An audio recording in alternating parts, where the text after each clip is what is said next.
تو ایک طبی مضمون ہے جو ذہن میں آنا چاہیے۔ تو حقیقت میں حضرت محمد مصطفیٰ صلی اللہ علیہ وسلم کا کلام اللہ کے بعد سب سے زیادہ فصیح و بلیغ ہے، یعنی ایک ہی لفظ میں دونوں باتیں اور برمحل ان باتوں کا بیان ہے۔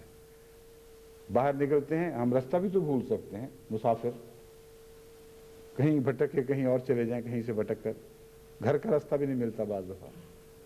فرمایا اے میرے اللہ، میں تیری پناہ میں آتا ہوں کہ میں بھول جاؤں رستہ یا میں بھلا دیا جاؤں، لیکن یہاں اول طور پر پیش نظر دین کا رستہ ہے اور دین کی باتیں ہیں کہ میں تیری راہ بھول جاؤں یا مجھے تیری راہ سے بھٹکا دیا جائے، او اظلم او اظلمہ، یا میں کسی پہ ظلم کروں یا مجھ پر ظلم کیا جائے، او اجہلا او یجہلا علیہ، یا میں کسی پر جہالت کروں یا مجھ پر کوئی جہالت کی جائے۔ نئے کپڑے ہم پہنتے ہیں، کتنے ہیں جنہیں کپڑا پہنتے وقت خدا یاد آتا ہو؟ کپڑا پہنتے وقت ہم نے تو لوگوں کو یہی دیکھا ہے کہ سیلفریز یاد آتا ہے یا دوسرے سٹور یاد آ جاتے ہیں کہ ہم نے وہاں سے لیا اور وہاں سے لیا، سیل سے لیا یا بغیر سیل کے لیا، کیسی ہوشیاریاں اختیار کی، کتنے پیسے بچائے، یہی باتیں سنتے ہیں۔ لیکن حضرت محمد مصطفیٰ صلی اللہ علیہ وسلم کپڑا پہنتے ہیں تو عرض کرتے ہیں اللہم لک الحمد کما کسوتنی ہے، اے میرے اللہ سب ہم تیرے لیے، کیونکہ تو نے مجھے پہنایا ہے۔ مجھ میں کب طاقت تھی کہ میں اپنے لیے کچھ لباس حاصل کر سکتا، کچھ پہن لیتا؟ ہر عطا تیری عطا ہے۔ بس ایک بھی زندگی کا ایسا لمحہ نہیں جہاں آخری قدرت والے خدا کو یاد نہیں کیا جاتا۔ اس کے مظاہر سلسلہ بہ سلسلہ ہم تک پہنچتے پہنچتے مظہر اول اس ذات کو بھلا دیتے ہیں جو جس سے تمام مظاہر نکلتے ہیں۔ رب تو اللہ ہے، لیکن یہ ربوبیت مختلف ذرائع سے ہم تک پہنچتی ہے، کبھی ماں باپ کے ذریعے، کبھی اپنے مالکوں کے ذریعے، کبھی دوستوں کے ذریعے، کبھی اتفاقاً راہ چلتے بھی دولتیں نصیب ہو جاتی ہیں۔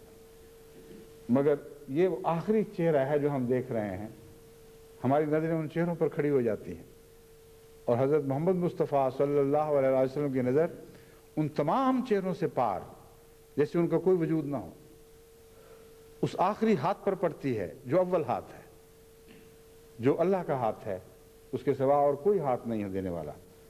تو فرماتے ہیں اللہم لک الحمد کما کسوتنی ہے، اے میرے اللہ تیرے ہی لیے سب حمد ہے جو تو نے مجھے یہ لباس پہنایا ہے۔ پھر آئینہ دیکھتے تھے تو دعا کرتے تھے اللہم کما حسنت خلقی فاحسن خلقی، اے میرے اللہ جیسے تو نے میرا چہرہ خوبصورت بنایا ہے ویسے ہی میرا اندرونہ بھی پاکیزہ کر، خوبصورت بنا دے، میرے اخلاق کو خوبصورت کر دے۔ اب یہ وہ ایک موقع ہے جس سے حضرت محمد مصطفیٰ صلی اللہ علیہ وسلم کے ظاہری چہرے کی ایک جھلک ہمیں دکھائی دینے لگتی ہے، ورنہ اتنے منکسر مزاج تھے کہ انسان سوچ نہیں سکتا کہ اپنے حسن کی بات کریں، لیکن سچے بھی اتنے ہی زیادہ تھے، یہ مشکل تھی۔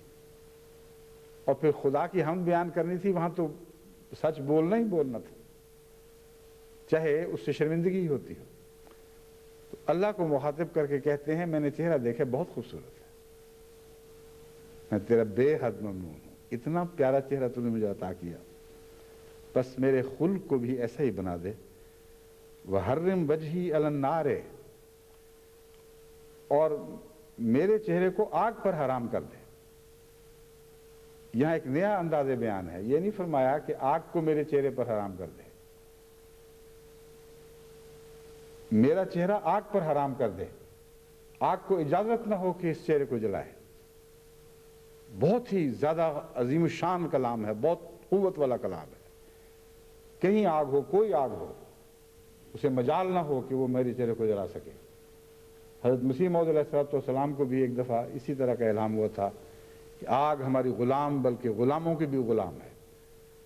تو یہ وہی مضمون ہے کہ آگ کو اجازت نہ ہو کہ مجھے جلا سکے میرے چہرے کو۔ الحمدللہ الذی سوا خلقی، بہت ہی قابل تعریف ہے وہ ذات جس نے میری تخلیق کو، میرے وجود کو مناسب بنایا۔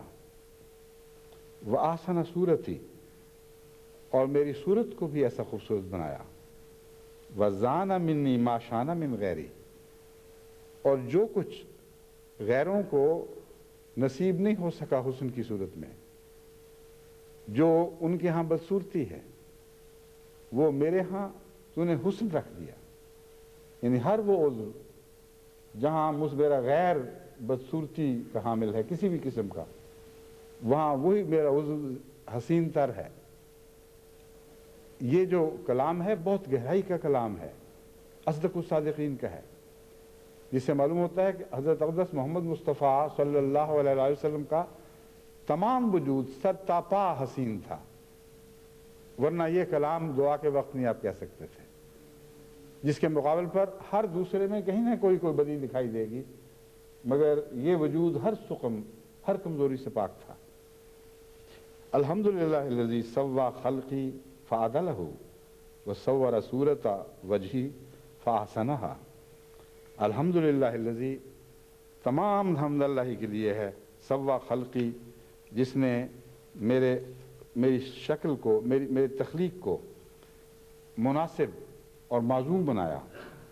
وصور صورت وجہی، اور میرے چہرے کی شکل کو، میرے چہرے کے وجود کو، خد و خال کو بہت ہی متناسب کر دیا،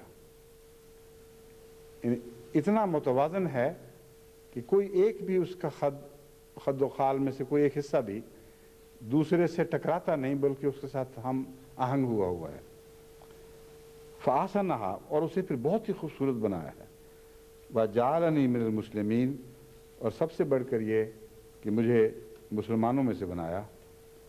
نیا پھل کھانے کی بھی آپ دعا کیا کرتے تھے، بازار میں داخل ہونے کی بھی دعا کیا کرتے تھے، غصے اور طیش سے بچنے کی بھی دعا کیا کرتے تھے، بیمار کو دیکھتے تھے تو اس پر بھی یاد اللہ ہی آتا تھا۔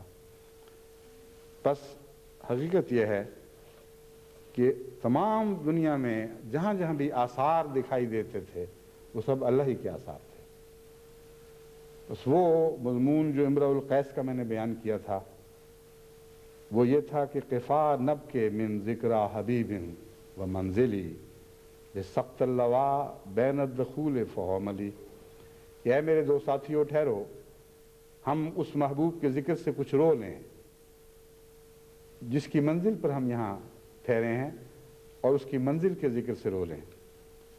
اس منزل کے نشان تو مٹتے چلے جا رہے تھے، اور دن بدن مٹتے مٹتے آخر وہ کلیتاً صفحہ ہستی سے نابود ہو گئے، مگر خدا کی حسن کے آثار کبھی مٹنے والے نہیں ہیں، یہ ہمیشہ زندہ رہتے ہیں، اور یہی حضرت محمد مصطفیٰ صلی اللہ علیہ وآلہ وسلم کے اپنے آثار کا حال ہے۔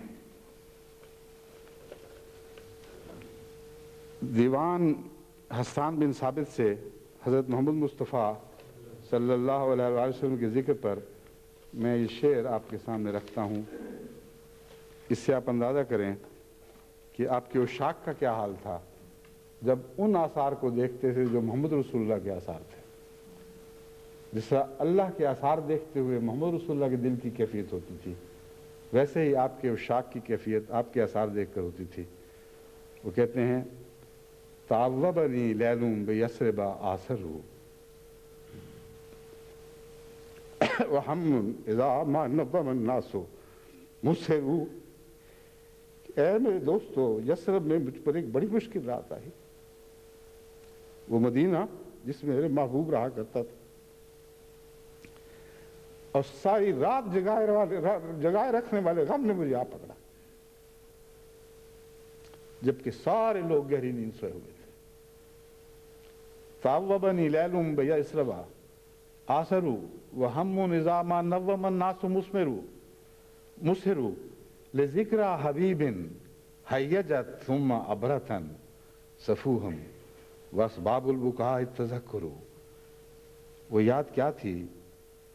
یہ ایک ایسے پیارے وجود کا غم تھا جس نے میرے آنسو بہا دیے، اور اس رونے کا سبب میرے پیارے کی یاد تھی۔ پھر ایک اور قصیدے میں عرض کرتے ہیں، بے طیبہ تھا رسم الرسول و ماہدو مسیرم وقد طاف الرسوم و تحمدو، کہ طیبہ یعنی مدینے میں میرے محبوب کے روشن آثار ہیں، حالانکہ آثار تو مٹ جایا کرتے ہیں، مگر میرے محبوب کے آثار وہ نہیں ہیں جو مٹ جائیں، وہ ہمیشہ روشن سے روشن تر ہوتے چلے جائیں گے اور ہمیشہ زندہ رہیں گے۔ اس حرمت والے گھر کی آیات و نشانات نہیں مٹتے جس میں نبی ہادی کا مبارک ممبر ہے، جس پر آپ رونق افروز ہوا کرتے تھے، اور واضح اور روشن نشانات ہیں اور باقی ماندہ آثار ہیں۔ آپ کا گھر ہے جس میں آپ کی مسجد تھی، وہاں ایسے کمرے ہیں جن کے درمیان خدا تعالیٰ کی طرف سے نور نازل ہوتا تھا جس سے روشنی حاصل کی جا سکتی تھی۔ وہاں ایسے آثار ہیں جو بظاہر اگرچہ کچھ بوسیدہ ہو گئے، مگر ان میں موجودہ روشن نشانات نہیں مٹے بلکہ مسلسل نکھرتے چلے جا رہے ہیں۔ وہاں میں نے رسول اللہ صلی اللہ علیہ وسلم کی یادگاریں دیکھی اور آپ کی وہ قبر دیکھی جس میں لحد بنانے والے نے آپ کو مٹی میں چھپا دیا۔ بس سب سے زیادہ ذکر کرنے والا وجود جو کائنات میں کبھی پیدا ہوا، جو اپنے رب کی یاد میں مجسم یاد بن گیا، وہ محمد مصطفیٰ صلی اللہ علیہ وآلہ وسلم تھے، اور خود آپ مجسم ذکر بن گئے، اور وہ تمام صفات حسنہ خدا سے آپ نے پا لی جو ذکروں کو ابدیت بخشتی ہیں، جو ذکریوں کو ہمیشہ کے لیے زندہ کرتی ہیں۔ بس صلو علیہ وسلم تسلیما، اے تمام لوگوں جو اللہ کے ذکر کی توفیق پاتے ہو، اس ذکر کے ساتھ سب سے بڑے ذکر کرنے والے محمد مصطفیٰ صلی اللہ علیہ وآلہ وسلم کو بھی یاد کر لیا کرو۔ وَسَبِّحُوهُ بُكْرَةً وَأَصِيلًا، اور صبح بھی اس پر درود بھیجا کرو اور رات کو بھی درود بھیجا کرو۔